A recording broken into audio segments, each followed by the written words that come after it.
திருச்சிற்றம்பலம். எல்லாருக்கும் நமஸ்காரம். இன்னைக்கு சிதம்பரத்தில் கொடியேறி இருக்கிற 4வது நாள்.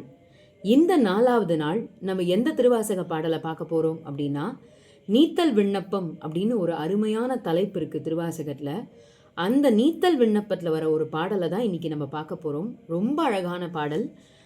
இருந்து என்னை ஆண்டுகொள் விற்றுக்கொள் ஒற்றிவை எண்ணின் அல்லால் விருந்தினனேனை விடுதி கண்டாய் மிக்க நஞ்சு அமுதா அருந்தினனே மன்னும் முத்தரகோசமங்கைக்கு அரசே மருந்தினனே பிறவி பிணிப்பட்டு மடங்கினர்க்கே.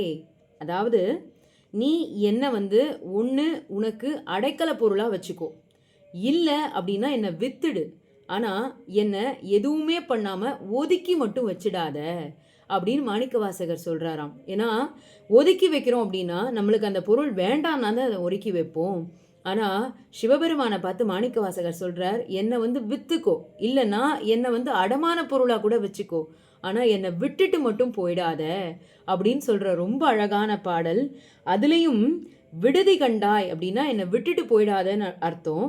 நஞ்சு அமுதா அருந்தினனே, விஷத்தை அமுதம் அப்படின்னு நினச்சி உண்டவனே, மன்னும் உத்தரகோசமங்கைக்கு அரசே மருந்தினனே, நீ மருந்து.